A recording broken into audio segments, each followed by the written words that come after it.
बहुत समय पहले की बात है। एक छोटे से गांव में आर्यन नाम का एक 15 साल का लड़का रहता था। वह बेहद जिज्ञासु और साहसी था। एक दिन स्कूल से लौटते समय वह जंगल के रास्ते से जा रहा था। तभी उसे झाड़ियों में कुछ फड़फड़ाहट सुनाई दी।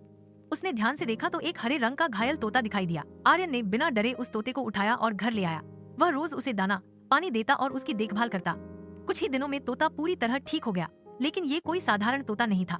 यह तोता बोल सकता था, और न सिर्फ बोलता था बल्कि चौंकाने वाली बातें करता था। आर्यन, तुमने मेरी जान बचाई है। अब मैं तुम्हारा रहस्य बताऊंगा, तोते ने एक दिन कहा।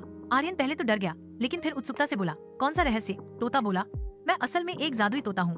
कई साल पहले मुझे एक दुष्ट तांत्रिक ने श्राप दे दिया था, लेकिन जिसने मुझे सच्चे दिल से बचाया वह मेरी मदद से एक खजाने तक पहुँच सकता है। तोते ने बताया कि जंगल के बीचों बीच एक गुफा है जिसे केवल वही खोज सकता है जो सच्चे दिल और बहादुरी से भरा हो।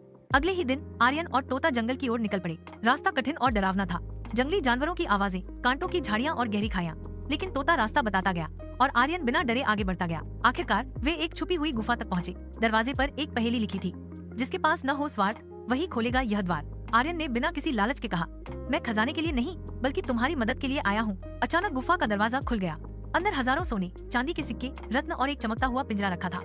जैसे ही तोता उस पिंजरे के पास गया, एक तेज रोशनी हुई और तोता एक सुंदर राजकुमार में बदल गया। मैं राजकुमार वियान हूँ, उसने कहा। कई वर्षों से मैं श्रापित था।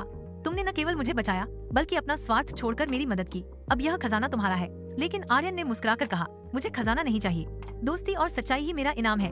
राजकुमार ने उसकी सच्चाई से प्रभावित होकर उसे अपने महल में आमंत्रित किया। आर्यन की बहादुरी की कहानी पूरे राज्य में फैल गई। गांव में लौटने पर उसे सबने नायक की तरह स्वागत किया। प्लीज हमारे चैनल को लाइक और सब्सक्राइब करें ताकि ऐसे मजेदार वीडियो आपको मिलाती रहे।